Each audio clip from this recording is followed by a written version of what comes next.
Shalom anak-anak hebat, berjumpa lagi dalam bermazmur bersama.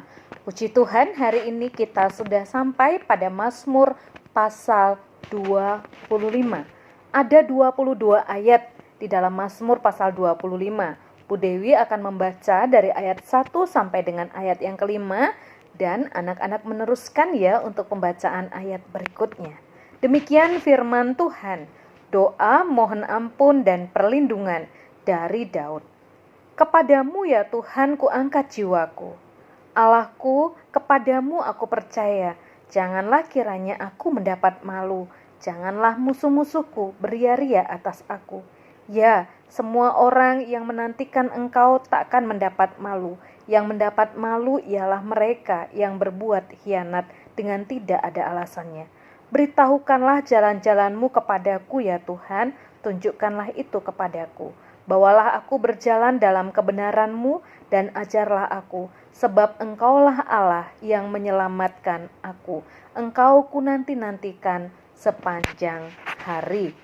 Amin. Terpujilah nama Tuhan dan berbahagia kita yang merenungkan firman Tuhan dan juga melakukan di dalam hidup kita hari lepas hari. Anak-anak hebat, pernahkah kalian mendengar pepatah yang mengatakan sudah jatuh tertimpa tangga? Kira-kira apa arti pepatah itu? Nah, coba nanti tanyakan papa mamanya ya. Kira-kira seperti itulah gambaran kondisi Daud dalam Mazmur pasal 25 ini. Daud berhadapan dengan orang-orang yang membencinya.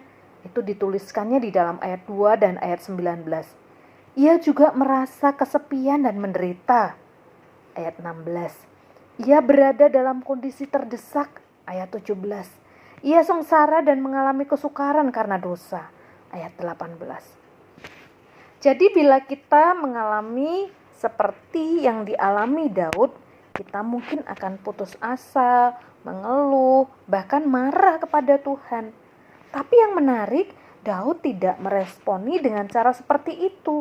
Dia memilih untuk berdoa dan tetap percaya bahwa Tuhan ada dan akan menolong dia dalam kesukaran yang dia hadapi. Perhatikan ya bagaimana cara Daud menyatakan kepercayaannya kepada Tuhan. Dikatakan dalam ayat 1, ku angkat jiwaku kepadamu. Dan ayat yang kedua dikatakan, kepadamu aku percaya. Engkau ku nanti-nantikan sepanjang hari. Ayat yang kelima. Bahkan ayat 15 dikatakan, mataku tetap terarah kepada Tuhan. Dan ayat 20, aku berlindung kepadamu. Dan ayat 21, aku menanti-nantikan Engkau. Inilah yang dilakukan oleh Daud dalam doa dan kepercayaannya kepada Tuhan. Mengapa Daud tetap percaya Tuhan di masa yang sulit?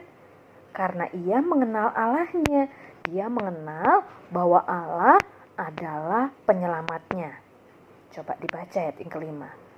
Dia mengenal Allah adalah Allah yang penuh rahmat dan kasih setia, ayat 6. Dia mengenal Allah sebagai Allah yang memberi kebaikan, ayat yang ketujuh. Dia juga bergaul dekat dengan orang yang takut akan dia, ayat 14. Dia mengenal sebagai Allah yang peduli pada umatnya yang sengsara, ayat 15 sampai dengan ayat 20. Kepada Tuhan yang demikian itu Daud berseru. Oleh karena itu, di tengah kesesakannya, Daud mencari Tuhan. Daud terbuka pada ajaran Tuhan dan mohon pengampunan dari Tuhan dan berharap ada penghiburan dan kekuatan dari Tuhan. Meski situasi hidup menyesakkan dada, rasanya sesek sekali karena beratnya masalah. Tapi Daud tetap percaya bahwa Allah akan menolong. Bahkan kepercayaan itu membuat Daud berseru kepada Tuhan supaya dia membebaskan umat Israel dari kesesakannya. Nah anak-anak, dalam kita menjalani hidup hari lepas hari, pengenalan kita terhadap firman dan pengalaman kita bersama dengan Tuhan akan memupuk kepercayaan dan kasih kita kepada Tuhan. Karena itu, nantikan Tuhan dan tetap percaya bahwa dalam segala keadaan Dia Allah akan selalu menolong kita. Selamat melakukan firman Tuhan. Tuhan Yesus memberkati. Sekarang Bude ingin memberikan tugas kepada anak-anak. Tugasnya adalah buatlah video kalian berdoa untuk 5 orang teman kalian, supaya teman kalian juga mengalami pertolongan Tuhan dan diberkati oleh Tuhan. Bu Dewi tunggu tugasnya anak-anak ya. Oh ya, untuk anak batita, anak balita, kalian juga boleh berdoa untuk teman-teman kalian, tidak harus 5 nama. Ya, berapa saja yang kalian bisa.